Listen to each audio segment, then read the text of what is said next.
오늘 우리에게 주시는 하나님 말씀은 시편 106편 1절부터 48절까지입니다.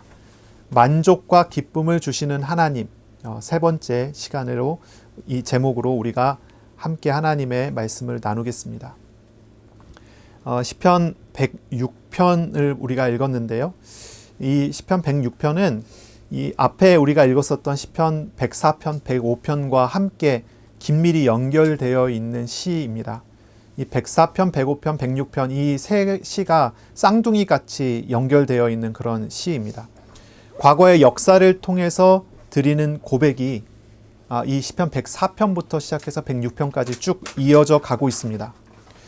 시편 104편은 하나님께서 세계를 창조하시고 세계를 섭리하심으로써 자기 백성에게 만족과 기쁨을 주신다라는 고백을 드렸습니다. 지난주에 우리가 읽었던 시편 105편은요. 언약을 주시고 그 언약을 신실하게 지키시는 하나님, 땅의 언약을 지키셔서 하나님의 나라를 이루고야 마는 그 신실하신 언약의 하나님에 대해서 말씀하시며 그 언약의 백성에게 만족과 기쁨을 주시는 하나님을 찬양하는 시편이었습니다. 오늘 우리가 읽은 시편 106편은요. 조금 이 분위기가 달라집니다. 이스라엘은 하나님께 끊임없이 반란과 반역을 일으켰다라고 고백합니다. 이스라엘은 끊임없이 하나님을 대적했습니다. 죄를 지었습니다. 우상을 섬겼습니다. 그런데도 불구하고 하나님은 긍휼과 사랑으로 이스라엘을 구원하시고 자기 백성에게 회개하도록 도우시는 하나님, 그래서 기쁨을 주시는 하나님을 찬송합니다. 이 시편 106편은 찬양시이고요. 또한 동시에 자기의 어떤 죄를 고백하는 참회시라고 할 수도 있습니다. 또한 이 시편이 불려질 당시는 공동체의 애가로서 불려지는, 도움을 요청하는 기도로 불려졌던 시편으로 우리가 볼 수가 있습니다. 우리가 지난주 읽었던 시편 105편에서는 하나님의 은혜를 말하며 은혜의 역사를 고백하는데 이 시편 106편은요. 똑같은 역사를 이야기하면서 은혜가 아닌 하나님께 반역한 범죄의 역사를 고백합니다. 그런데 이 결론은 동일하게 한결같은 하나님의 사랑에 대한 찬송으로 나아가게 되죠. 이 시편에서 말하고 있는 하나님, 이 시편에 드러나는 하나님은 어떤 분이십니까? 과거에 구원을 주신 분이며 공동체가 드리는 이 기도의 시간에 과거와 동일한 구원을 베풀어 주시는 하나님으로 고백합니다. 과거에 이스라엘은 계속 넘어지고 낙심하고 방황하고 우상 섬기고 하나님을 대적했지만 그러나 하나님은 그들에게 은혜를 베풀어 주셨습니다.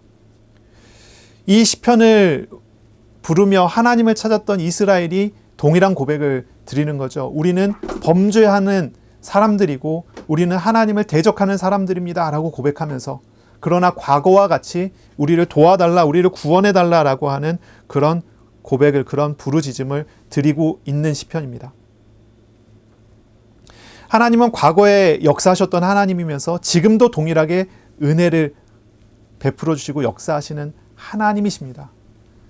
그리고 이 성경이 불려졌었던 포로 귀환민들 뿐만이 아니라 지금 현재 우리들에게도, 저와 여러분에게도 동일하게 말씀하시고 만나주시는 하나님이십니다.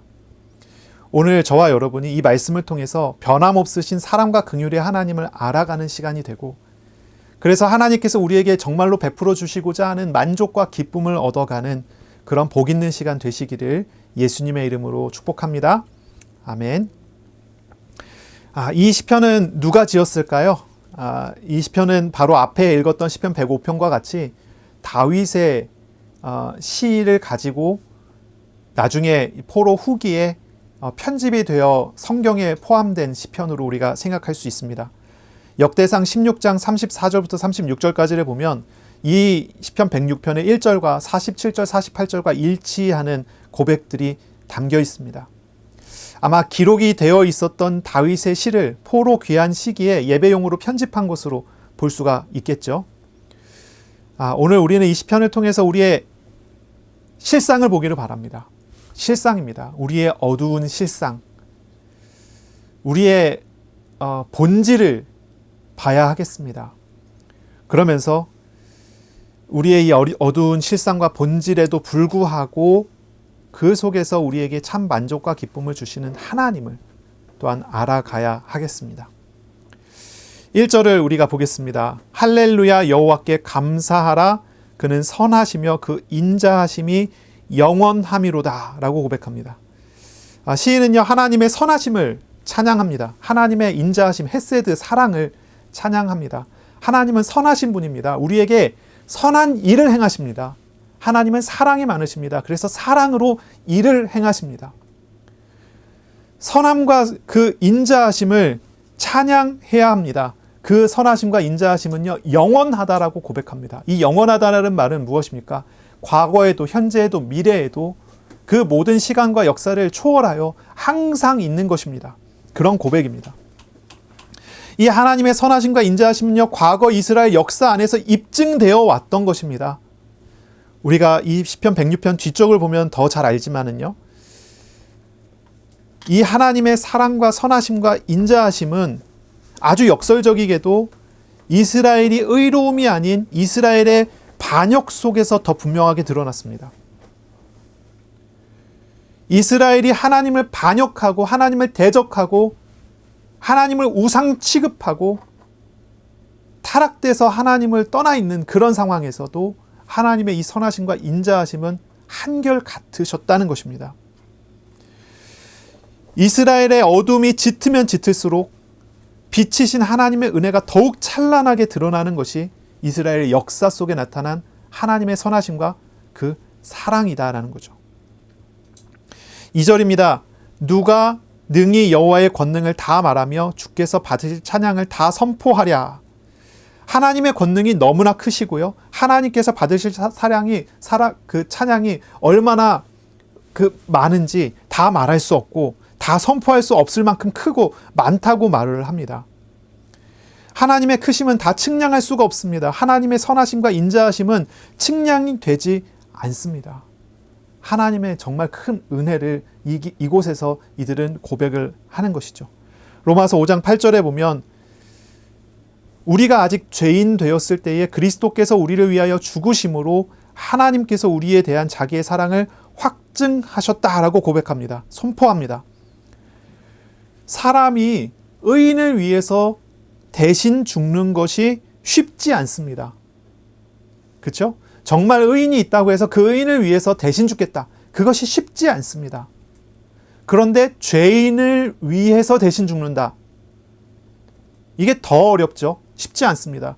그런데 원수를 위해서 죽는다. 이게 가능한 일입니까? 쉽지 않죠. 그런데 그 일을 행하신 분이 하나님이십니다. 우리가 의롭지 않은데 우리에게 사랑을 베풀어 주십니다. 우리가 죄인인데 하나님께서 사랑을 베푸십니다. 우리가 하나님과 원수되어서 하나님을 대적하고 하나님을 비난하고 있는데 하나님께서 우리에게 은혜를 베푸십니다. 이것이 하나님께서 보이신 사랑에 대한 확증입니다. 이것이 하나님의 사랑입니다. 이들은 이 사랑을 찬양하고 이 사랑에 대해서 이야기를 하고 있습니다. 과거에 하나님은 이렇게 사랑을 보이신 분이시며 그리고 또한 지금 현재 우리에게도 이렇게 사랑을 베풀어 주고 계시는 하나님이시라고 고백합니다. 우리가 정말로 찾아야 할 하나님의 성품이 있다면 그것은 하나님의 사랑입니다. 하나님의 선하심입니다.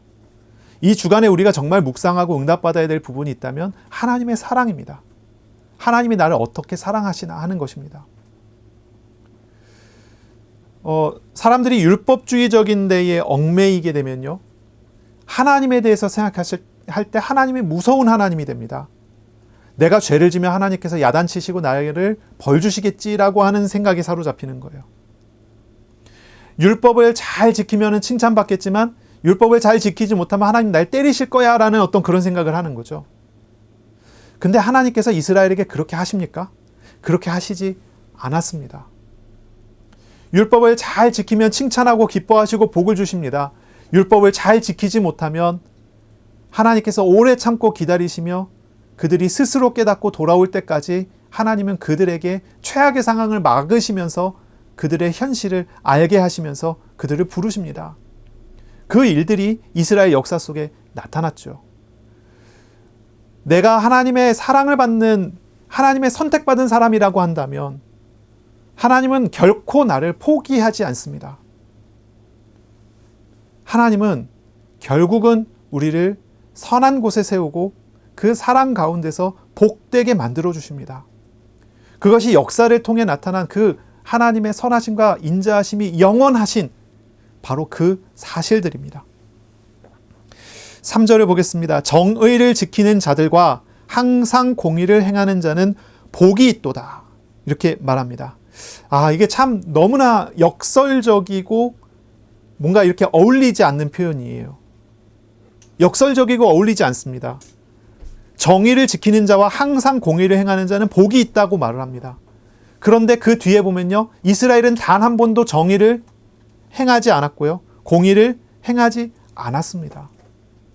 그런데 복을 받았습니다. 하나님이 살아계시잖아요. 그러니 하나님이 기뻐하시는 일을 한다면 그것이 복된 것은 분명한 일입니다. 그런데 이 시편은요, 이 당연한 복을 받을 사람이 없음을 고발하고 있어요. 이 정의와 공의에 합당한 일을 한 사람은 역사에 없습니다. 전부 예외 없이 죄에 빠져 있어요. 그 실상이 이 시편에 나타납니다. 그런데 하나님 앞에 정의를 지키지 않고 공의를 행하지 않는데도 복을 받고 있단 말이죠. 이걸 말하고 있는 거예요. 이 놀라운 사실을 말하고 있는 거예요. 이 사실 안에서 이 시편의 기자는 말하는 것입니다. 하나님의 사랑이 얼마나 큰지, 그 하나님의 사랑이 얼마나 영원한지를 말하고 있습니다. 우리들의 행위가 아니라 전적인 하나님의 자비로 인해서 우리가 복을 받고 누리게 된다는 이 실상을 말하는 것입니다.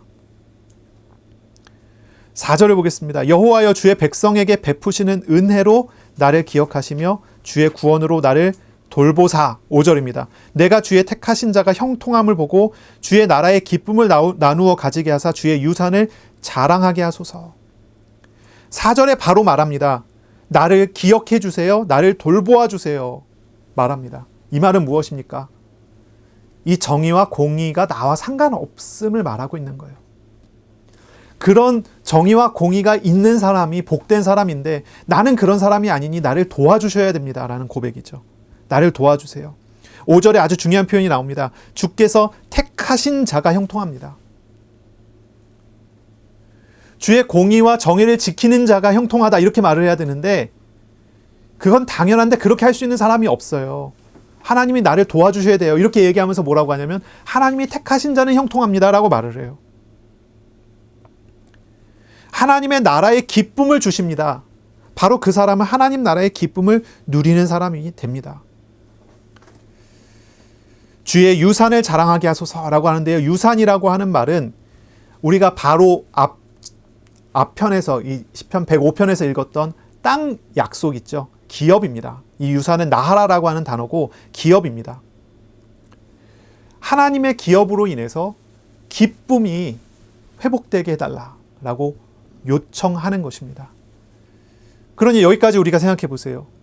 시인은요, 분명한 고백이 여기서 이루어지는 겁니다. 하나님의 선하심과 하나님의 사랑을 찬양합니다. 공의롭지도 않고 정의롭지도 않은 우리들이지만 하나님의 사랑을 의지해서 나를 구원해 달라고 요청합니다. 그 사랑을 의지해서 형통함을 보게 해달라고 요청합니다. 그 사랑을 의지해서 하나님의 나라의 기쁨을 누리게 해달라고, 하나님의 나라를 자랑하는 자가 되게 해달라고 요청합니다. 이것이 이 요청의 이 기도의 이제 핵심적인 어떤 그 부름인 것이죠. 시는 우리가 지난주에 읽었었던 그 메시지와 연결해서 생각해 봐요. 하나님의 나라를 알고 그 통치를 받아 순종하고 그 통치의 열매인 만족과 기쁨을 얻고 누리는데 목적을 가지고 이 기도문을 가지고 기도하고 있는 것입니다. 우리가 3주째 제목이 똑같아요. 만족과 기쁨을 주시는 하나님입니다. 지난주에는 1번이었고 지난주는 2번이었고 이번이 3번입니다. 왜 똑같은 말씀이 계속 나올까요?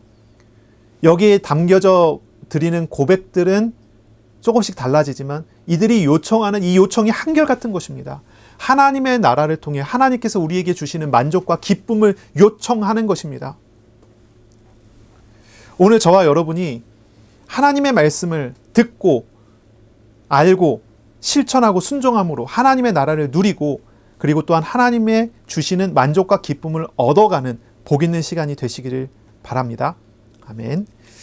자, 6절부터는 이제 자신에 대한 죄에 대한 고백으로 시작을 합니다. 6절입니다. 우리가 우리의 조상들처럼 범죄하여 사악을 행하여 악을 지었나이다. 이렇게 고백합니다. 과거에 우리 조상들이 죄를 졌어요. 그랬는데도 하나님이 그들을 구원하셨잖아요. 그들을 설득해 주셔서 구원하셨죠. 지금 우리는 하나님 앞에 죄 짓고 있는 민족입니다. 지금도 하나님 앞에 죄를 짓고 있습니다라는 고백을 하는 것입니다. 그리고 우리를 그들과 같이 조상들과 같이 그 사랑으로 구원해 달라는 요청을 드리는 거죠. 이 시는요, 이 뒤부터 시작해서 과거 조상의 이스라엘의 역사를 범죄의 역사로 고백하기 시작합니다. 시인의 메시지는 아주 분명합니다. 성경에 기록된 그들의 역사는 사실상 하나님을 대적하는 역사였다라고 말합니다. 그런데 이스라엘은 모든 죄에서 하나님의 자비하심을 만나서 변화된 것이죠. 그것을 말합니다. 그들은 구원이 하나님의 전적인 은혜로 되었다고 말합니다. 7절을 보겠습니다. 우리의 조상들이 애굽에 있을 때에 주의 기이한 일들을 깨닫지 못하며 주의 크신 인자를 기억하지 아니하고 바다 곧 홍해에서 거역하였나이다 라고 말합니다. 여기서 이제 몇 가지 표현을 하죠. 기억하지 않고 거역했다. 깨닫지 못했다. 기억하지 못했다. 거역했다. 이렇게 말해요. 하나님이 신실하신 자비를 베풀어 주셨는데 그랬는데 이들은 하나님을 배반했다는 것이죠. 그랬습니다. 그러나 8절입니다. 그러나 여호와께서는 자기의 이름을 위하여 그들을 구원하셨으니 그의 큰 권능을 만민이 알게 하려 하심이로다 라고 말합니다. 하나님은요, 자기 백성의 죄에도 불구하고 구원하십니다. 하나님은 자기 백성을 위해서가 아니라 자기 명령을 지키기 위해서 그러신다 라고 말합니다. 하나님은 자기의 이름을 걸고 구원하십니다. 이렇게 말합니다.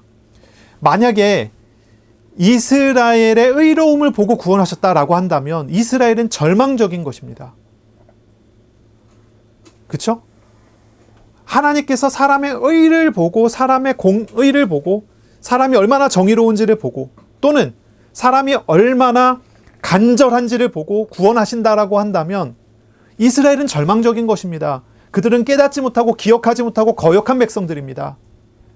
그런데 하나님은 사람의 모양이 아니라 하나님의 약속, 하나님의 거룩하신 이름을 인하여 구원하신다라고 합니다. 이것이 하나님 앞에서 우리들에게 위로가 될 수 있습니다. 우리의 노력과 행위로 인한 것이 아니기에 연약한 우리들이 기댈 수 있는 것이 하나님의 사랑이기에 우리는 안심할 수가 있게 되죠. 하나님께서 어떻게 하십니까? 이제 9절부터 12절입니다. 이에 홍해를 꾸짖으시니 곧 마르니 그들을 인도하여 바다 건너가기를 마치 광야를 지나간 같게 하사 그들을 그 미워하는 자의 손에서 구원하시며 그 원수의 손에서 구원하셨고 그들의 대적들은 물로 덮으심에 그들 중에 하나도 살아남지 못하였도다. 이에 그들이 그의 말씀을 믿고 그를 찬양하는 노래를 불렀도다. 이 홍해 바다를 통해서 하나님이 이스라엘을 구원하심을 이스라엘이 다 알고 온 세계도 알 수 있는 사건을 주신 거죠. 이게 홍해 사건입니다. 하나님은 홍해를 꾸짖으셨습니다. 이게 참 놀랍습니다. 이스라엘을 꾸짖고가 아니라 홍해를 꾸짖고 그리고 마른 땅으로 건너가게 합니다. 원수에게서 구원하시고 대적들을 물로 덮어버립니다. 이 홍해의 물이라고 하는 것은 죽음을 상징하는 것과 같았습니다. 위기 속에서 죽음 외에 길이 하나도 보이지 않는 그런 상황이었습니다. 근데 그때 하나님께서 일을 하십니다. 죽음의 물이 그들에게는 하나님의 통치하심을 경험하는 은혜의 물이 됩니다. 하나님은 바로 그 사건을 통해서 이스라엘의 믿음을 도우시고 이스라엘이 하나님을 알게 만드십니다. 사람들에게 위기가 있을 때가 있습니다. 그 위기를 통해서 때로는 하나님을 원망하고 하나님을 대적하기까지 합니다. 그런데요, 하나님의 택하신 백성은 어떻게 됩니까? 그 위기가 변하여 하나님을 찬양하는 노래가 되도록 바꾸십니다. 죽음의 어떠한 상황이 은혜의 상황인 것을 보게 만들어 주십니다. 하나님의 일하심을 통하여 실상이 변하는 거죠. 이 일들은 전부 이스라엘이 죄악을 저지르는 중에 행하신 하나님의 구원이었습니다. 우리가 여전히 불평하고 원망하는 그 순간에도 하나님은 바다를 가르시고 우리를 구원하는 길을 열어 가십니다. 그래서요, 이 사건을 보고 이스라엘은요, 큰 찬양을 드리기 시작합니다. 하나님의 말씀을 믿고 하나님을 찬양하는 노래를 부릅니다. 모세가 노래를 부르고 온 이스라엘이 함께 노래를 부릅니다. 하나님을 찬양하죠. 그런데 13절에 바로 반전이 일어납니다. 13절 보세요. 그러나 바로 반전이 일어납니다. 그들은 그가 행하신 일을, 하나님 행하신 일을 곧 잊어버리며 그의 가르침을 기다리지 아니하고 광야에서 욕심을 크게 내며 사막에서 하나님을 시험하였도다 라고 말합니다. 그들은 곧 바로 하나님을 바로 떠나버립니다. 부모가 자식이 뭔가를 잘못하고 자식이 부모에게 뭔가를 막 대적을 할 때 부모는요, 인내심을 가지고 사랑하는 자녀니까 받아줍니다. 참아줍니다. 참아주고 받아주죠. 근데 반복이 돼요. 그럼 어떻습니까? 또 참아줍니다. 또 반복이 돼요. 또 참아줍니다. 그 부모의 사랑이 하나님과 같은 무조건적인 사랑 같으면 끝까지 다 참아줄 수 있잖아요. 7번씩 70번이라도. 그쵸? 그런데 부모는 하나님이 아니잖아요. 그러면 나중에 뭐라고 얘기합니까? 이렇게 얘기합니다. 너 도대체 몇 번째야? 이러면서 엄청 잔소리를 합니다. 그쵸? 이스라엘이 하나님께 반역을 하고 하나님께서 반역했는데도 불구하고 은혜를 베푸세요. 근데 또 반역을 해요. 또 은혜를 베푸세요. 또 반역을 해요. 이게 광야 40년 내내 이어지고요. 광야에서 나온 다음에도 이어지고요. 사사기 시대 내내 이어지고요. 그 사사기 끝나고 왕정 시대가 돼도 계속 이어지고요. 그리고 포로 시기에도 이어지고요. 그리고 포로 후기 귀환한 이스라엘 백성의 고백 속에서 우리는 하나님께 범죄했습니다 라고 고백해요. 끝없이 이어집니다. 그런데 하나님의 선하심과 인자하심은요, 이 사랑은요, 끝이 없습니다. 영원합니다. 또다시 용서하고 또다시 용서하는 하나님의 은혜를 계속 이들에게 베풀어주고 또 베풀어주고 또 베풀어 주십니다. 이스라엘은 구원받았으면서도 끊임없이 하나님을 잊습니다. 하나님을 떠나고 또 대적합니다. 그리고 현재까지도 이들은 하나님을 잊고 있다라고 고백합니다. 그들은 하나님의 가르침을 기다리지 않습니다. 자신의 생각대로 자신의 뜻대로 행합니다. 하나님의 때를 전혀 기다리지 않습니다. 자기의 원하는 바를 선택하고 갑니다. 이것이 가장 바른 길이야. 합리적인 선택을 했겠죠. 그런데 그 길이 하나님을 대적하는 길인 거예요. 하나님의 은혜를 받고 우리가 온전히 하나님만 믿고 하나님을 신뢰하고 하나님을 의지하면서 가야 돼요. 그렇죠? 그런데 하나님의 은혜를 받은 사람이 하나님만 의지하지 않습니다. 하나님과 함께 이것도 같이 하면서 하나님을 떠나버립니다. 우상을 만듭니다. 우상을 의지합니다. 그거 따라갑니다. 어려움 속에, 위기 속에 마음의 갈등과 불안과 우울함이 오면요, 뭐 해야 됩니까? 우리는 답을 가지고 있어요. 우리 마음에 오신 하나님을 찾아야 합니다. 하나님께로 나가야 됩니다. 그러면 하나님께서 우리에게 평안을 주십니다. 이건 약속이고 하나님께서 우리에게 마땅히 주시려고 하신 언약의 성취될 것입니다. 그런데 뭐 합니까? 다른 것 찾습니다. 뭐 찾습니까? 여러 가지 것들 찾습니다. 스트레스 받으면 뭘로 해소합니까? 어떤 사람은 먹을 걸로 해소하죠. 어떤 사람은 노래방 가고 소리를 고래고래 지르면서 해소합니다. 어떤 사람은 좋은 음악을 들으면서 해소합니다. 너무 우울해지면요, 그 우울한 음악을 귀에 꽂고서 같이 울어버립니다. 그러면 속이 후련해지거든요. 그렇기도 합니다. 또 뭐 합니까? 좀 고상한 사람은요, 답을 찾습니다. 여러 책을 읽으면서 책 속에서 뭔가를 얻으려고 하고, 영화를 보고 여러 가지 것들을 사용해갖고 그 스트레스를 풀려고 합니다. 수다를 많이 떨기도 하고요. 내가 너무 힘드니까 하여튼 여러 가지 일을 합니다. 여행을 떠나기도 하고요. 그거 다 좋은 방법입니다. 좋은 방법이에요. 그런데 하나님께로 나가야 됩니다. 그것이 잘못됐다는 것이 아닙니다. 하나님께로 나가야 됩니다. 다른 것은 다 임시 방편이에요. 잠깐입니다. 본질이 아니에요. 우리가 하나님께로 나아갈 때 하나님은 우리와 함께 하심을 알려주십니다. 그 안에서 우리는 평안을 누리고 그 안에서 우리는 참된 삶을 살게 됩니다. 이것들이 우리 안에 있어야 되는 거예요. 이스라엘은 끊임없이 하나님을 시험합니다. 그들은 하나님의 백성이 되었지만 하나님 자녀다운 삶을 전혀 살지 않았던 것이 이스라엘의 과거의 역사였던 것이죠. 그들은 하나님과의 인격적인 만남을 거부하고 자신의 욕망을 채우면서 살아가고 있는 것입니다. 결국 15절, 그러므로 여호와께서는 그들이 요구한 것을 그들에게 주셨을지라도 그들의 영혼은 쇠약하게 하셨도다. 이스라엘이 광야에서요 계속 원망하고 불평하고 불신앙하지 않습니까? 하나님께서 그들의 요구를 들어주십니다. 아버지 시기에 들어주십니다. 만나를 보내주고 메추라기를 보내주고 생수를 보내주고 그 속에서 하나님의 필요를 채워주시는 일들을 계속 나타내 주셨습니다. 뜨겁다 하면 구름 기둥을, 춥다 하면 불 기둥을 보내주시는 하나님의 일들을 계속 나타내 주십니다.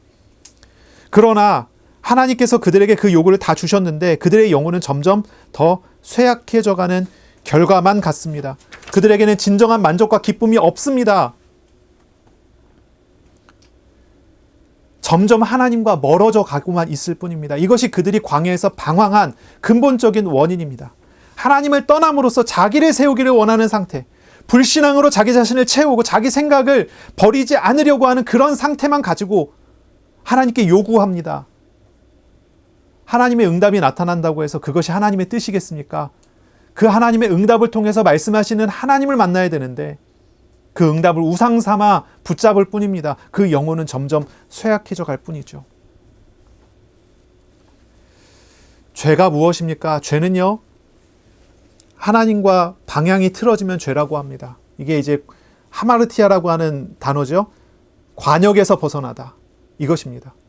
하나님의 관역은, 하나님의 길은요, 선하십니다. 조금의 악도 없습니다. 하나님께서 인도하시는 길은 정말 선합니다. 이 선함에서 벗어나면 그것을 우리는 죄라고 부릅니다. 그것을 악이라고 부릅니다. 죄악입니다. 하나님께서 우리와 함께 하시는 상태가 가장 선합니다. 하나님은 우리와 함께 하시려고 십자가를 지십니다.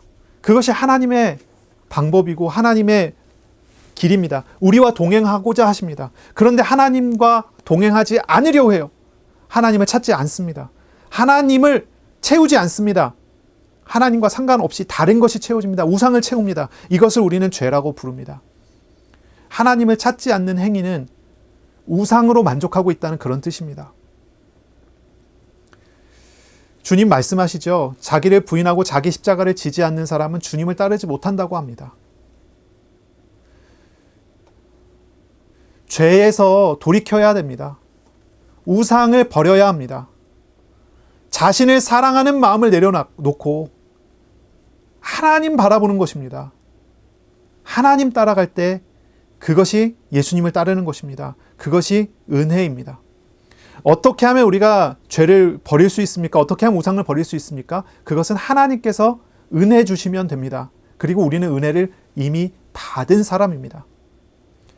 하나님께서 찾아와 우리를 만나 주셨습니다. 그래서 우리는 그 은혜 속에 들어왔습니다. 이 사실을 우리는 봐야 합니다. 육신적인 행동과 육신적인 행복을 얻으려고 하는 어떤 쾌락적인 것들, 이런 것들이 나쁘다는 얘기가 아니에요. 뭐 폭식을 한다든지 노래를 크게 부른다든지 스트레스를 해소한다는 이런 것들이 나쁘다는 얘기가 아닙니다. 근데 이것은요, 하나님 자녀다운 삶의 근본적인 기쁨을 주지 못합니다. 그럼 뭐 하죠? 끊임없이 반복할 뿐이에요. 방황하는 것입니다. 그걸로 잠깐 해소하고 다시 허무함이 찾아오고 또 다른 걸로 해소하고 또 다시 허무함이 찾아오는 것이 반복일 뿐이죠. 그런데 하나님께서 주시려고 하는 것은 그런 것이 아니라는 거죠. 하나님은 우리에게 참 만족을 주고 싶어 하십니다. 하나님께서 주시고자 하는 기쁨은요, 이런 어떤 일시적인 것과는 다른 것입니다. 오직 예수 안에 있는 참된 만족을 얻게 해달라고 기도하세요. 우리 영혼은 세상의 무엇으로도 채울 수가 없습니다. 그러나 우리의 창조주 아버지께서는 우리의 마음을 만족과 기쁨으로 채워주시고 나타내 주십니다. 은혜를 주십니다.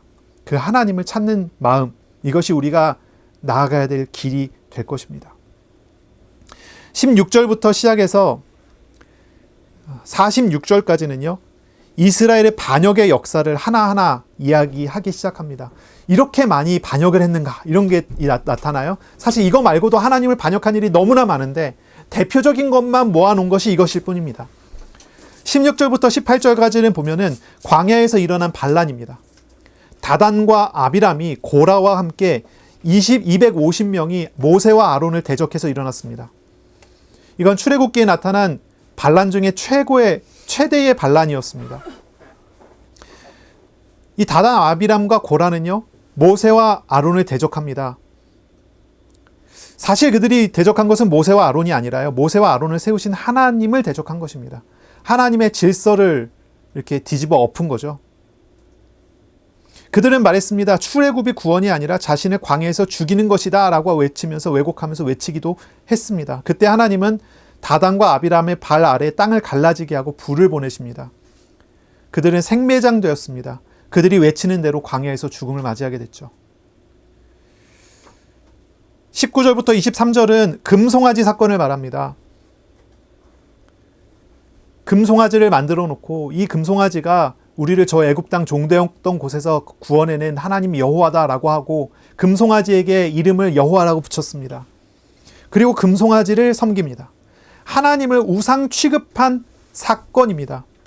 천지를 창조하고 출애굽의 구원을 행하신 하나님을 자신들의 입맛에 맞는 우상으로 취급하고 그렇게 숭배합니다.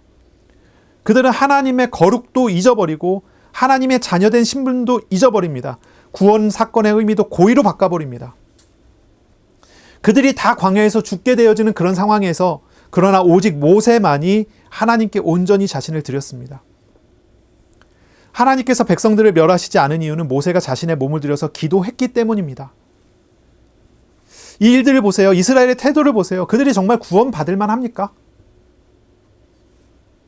하나님이 세운 지도자들을 반역해갖고 하려고 했었죠. 그것 때문에 큰 일을 경험했는데 또 금송아지 사건을 통해서 또 반역을 하죠. 근데 하나님께서 모세 때문에 또 그들을 구원하시잖아요. 그들이 하나님과 동행하는 삶을 살 만한 사람입니까? 전혀 그렇지 않잖아요. 그런데도 하나님은 그들을 구원해 가십니다. 24절부터 27절은 정탐꾼 사건입니다. 가나안 정탐꾼 사건입니다. 가데스바네아라는 곳에 멈췄을 때 거기서 12명의 정탐꾼을 보냅니다. 각 지파마다 한 명씩 보내죠. 돌아와서 12명 중에 10명이 불신앙의 말을 합니다. 딱 2명, 여호수아와 갈렙만은 하나님께서 주신 은혜 가운데 거기에 우리가 가야 된다라고 이야기했습니다. 그러나 10명은 거기에 반대했습니다. 그런데 온 이스라엘 백성이 이 10명의 정탐꾼의 불신앙에 동조합니다. 그리고 하나님을 대적했습니다. 그들은 하나님이 약속의 땅을 주시겠다고 했던 그 말씀을 믿지 않았습니다. 광야에서 행진하지도 않고 장막 안에서 원망하기만 했습니다. 행진을 거부한 것입니다. 하나님께서는 그들에게 광야에서의 죽음을 선고하십니다. 하나님의 인도하심을 거부하고 그곳에서 죽기를 원한 이들이 그렇게 된 거죠. 그럼에도 불구하고 하나님은 신실하게 하십니다. 광야 중에서 그들을 인도해 가시고요. 그들이 하나님이 주시는 음식과 물을 먹으면서 나아갔습니다. 반역하고 배반하고 하나님을 대적하고 하나님 말씀을 안 듣겠다고 원망하고 그들이 결국은 광야에서 죽지만 하나님은 그들에게 먹을 것을 계속 주십니다. 물도 주십니다. 그들이 부족하지 않게 하십니다. 결국은 어른들이 이제 불신했던 그 약속의 땅으로 가지 못하죠. 어른들은 광야에서 죽고 정작 연약했었던 어린아이들은 가나안으로 들어가게 되는 일이 벌어집니다. 28절부터 31절은요. 우상숭배 사건이 여기 나타납니다. 부올의 바알과 연합하여 죽은 자에게 제사한 음식을 먹은 사건입니다. 이제 민수기 25장에 나오는 시딤에서 일어난 사건인데요. 이 발람이라고 하는 자가 꾸민 일입니다. 이방 선지자입니다. 하나님의 선지자가 아니고요. 이방의 선지자입니다. 이 발람이라는 사람이 꾸민 일입니다. 미디안 여자들을 보내서 남자들을 유혹하는 것입니다. 그래서 부올의 바알 신을 섬기게 만드는 그런 일을 했는데 이스라엘이 거기에 또 넘어가요. 이 유혹에 넘어간 사람들은 바알과 연합하게 됩니다. 이 우상과 연합하게 돼요. 거짓 신을 섬기게 되고 거짓 신의 얼무에 매여서 거기에 그 거짓 신의 바알의 노예가 돼버리는 거예요. 결국 타락해서 생명 없는 자에게, 그 죽은 자에게 제사하는 자들이 되고 말았어요. 음식을 먹었다라고 하는 표현은 직접 우상 숭배했다는 것을 지적하는 말이에요. 이에 하나님께서 경로하시죠. 그러던 중에 한 이스라엘 사람이 미디안 여자를 모세 앞에서 자기 장막으로 데리고 갑니다. 그때 제사장인 비느하스라는 사람이 창으로 그들을 꿰뚫어요. 그 사건이 일어나는데 이 시인은 이 일을 하나님과 이스라엘을 중보한 사건으로 해석을 하죠. 이 일 때문에 결국은 하나님께서 아론의 후손을 대대로 제사장이 되도록 하는 언약적 축복을 주시기까지 합니다. 이런 반역들이 계속 나오는 거예요. 이스라엘 개인의 한 사람 한 사람의 반역은 여기 언급되지도 않아요. 민족적 반역이 계속 반복이 되잖아요. 근데 하나님이 이들을 버리지 않습니다. 32절, 33절에 보면요. 심지어 모세까지 타락합니다. 무리바에 일어났던 사건이죠. 모세까지 재난을 당하게 돼요. 모세는 바위를 2번 칩니다. 그래서 하나님이 아닌 자신의 혈기를 드러내고 결국 모세도 광야에서 죽게 되는 거죠. 가장 위대한 지도자인 모세조차도 죄로 인해 넘어집니다. 혈기와 교만 앞에서 넘어져요. 그것을 다 보여줍니다.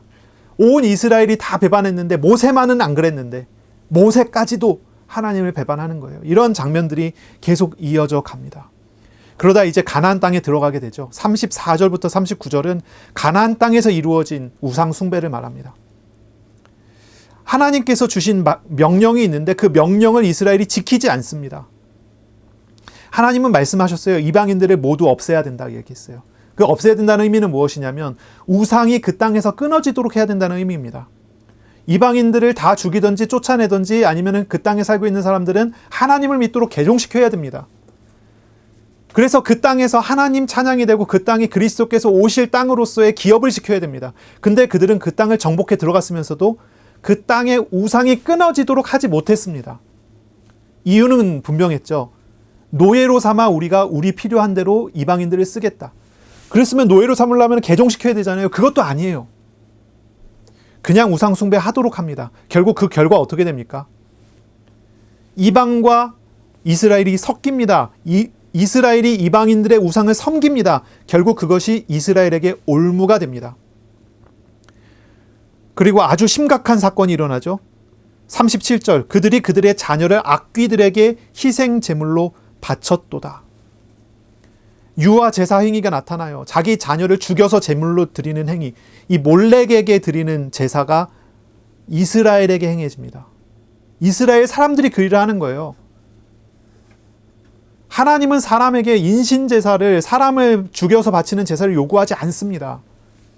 단 한 번 요구하시는데 그 요구는 그리스도께서 죽으실 것에 대한 예언으로서 나타난 것이고 그것조차도 실행되지 않습니다. 이삭 대신 순양을 보내서 이루어지죠. 하나님은 한 영혼을 살리기 위해서 천하와 바꿀 수 없는 그 영혼을 살리기 위해서 하나님이 희생하시는 모습을 나타내시는데 이스라엘은 자신들의 유익과 자신들의 부와 번영을 위해서 자기 자식을 잡아 죽여서 바치는 우상 섬기는 행위를 하는 거예요. 하나님께서 매우 싫어하는 행위죠. 자기 자녀의 피를 흘려서 가나안 우상들에게 제사합니다. 하나님을 떠난 인간의 타락이 얼마나 잔혹하고 끔찍한 상황으로 추락하는지를 보여주는 것이 바로 이런 상황이죠. 이걸 하나하나 이야기해요. 이스라엘이 하나님을 어떻게 대적했는지, 이스라엘이 하나님을 어떻게 떠났는지, 어떻게 죄를 졌는지. 이런 상황과 사건들을 본다면 이걸 하나님께서 어떻게 봐주셔야 되나 그런 생각이 들지 않습니까? 아니 이런 정도까지 한다면은 그래도 사랑과 인자함을 보여줘야 합니까? 그냥 대적했다 정도가 아니잖아요. 타락하고 끝까지 타락하는 것입니다.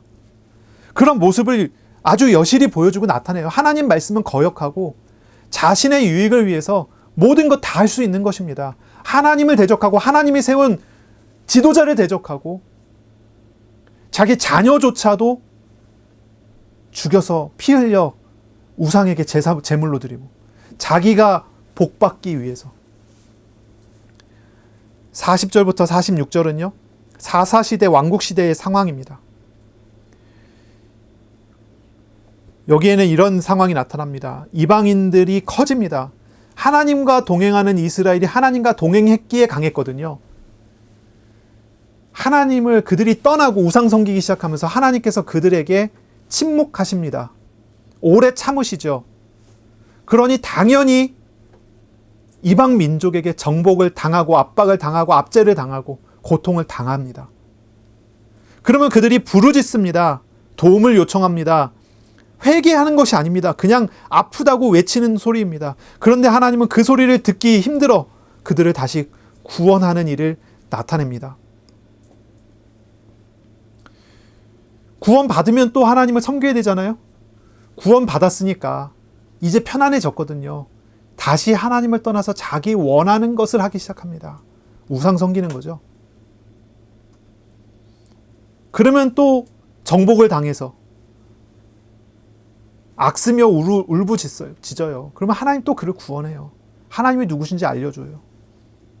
하나님이 누군지 알면 그때 돼서야 조금 회개했다가 그 상황이 조금 지속이 되면 다시 하나님을 떠나요.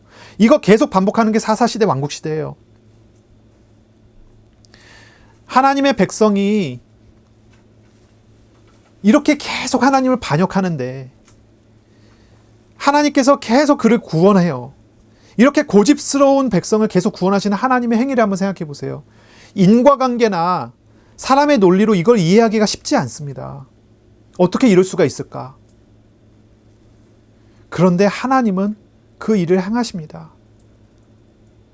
온전한 하나님의 언약적 사랑으로 그들에게 역사하십니다. 하나님은 자기가 택한 백성의 소리를 들으십니다. 자신이 택한 백성이 타락해 있을지라도 오래 참으며 또 기다리십니다. 도우십니다. 자비를 베풀어 주십니다. 끝없는 반역 속에서도 하나님의 사랑은 단 한 번도 멈추지 않고 계속 나타났습니다. 우리에게 예수 그리스도를 보내주셔서 우리를 구원하시고 예수 그리스도를 영접한 하나님의 백성 하나님께서 버리지 않습니다. 택한 그 백성 하나님께서 지키십니다. 자, 이제 결론부로 넘어갑니다. 47절입니다. 47절이 결론부의 요청입니다. 여호와 우리 하나님이여 우리를 구원하사 여러 나라로부터 모으시고 우리가 주의 거룩한 이름을 감사하며 주의 영예를 찬양하게 하소서라고 외칩니다. 온 공동체가 모여서 뭐라고 합니까? 하나님을 이렇게 부릅니다. 우리 하나님이라고 부릅니다. 과거의 역사 속에서 함께 해주셨던 그들의 하나님이 지금 우리의 하나님이시다라고 고백합니다. 우리가 이런 죄악을 지금도 범하고 있는데 하나님은 우리 하나님이십니다. 하나님께 지금의 고난에서 구원하시기를 요청합니다. 과거의 구원이 현재 우리의 반역에도 불구하고 또한 구원하시는 하나님, 그 하나님을 찾는 것이죠. 그 하나님을 구하는 것입니다. 이것이 이 시편의 결론부입니다. 48절은요, 시편 전체 4권에 대한 결론입니다. 여호와 이스라엘의 하나님을 영원부터 영원까지 찬양할지어다 모든 백성아 아멘 할지어다 할렐루야 하고 이제 마무리하죠. 이 주간에 광야의 이스라엘처럼 우리가 내 뜻대로 하려는 고집이 있을 것입니다. 그 고집을 이 주간에 좀 내려놓는 주간이 되기를 바랍니다. 죄를 지은 백성마저도 사랑으로 품어주시는 사랑의 하나님께로 나아가는 그런 주간이 되시기를 바랍니다.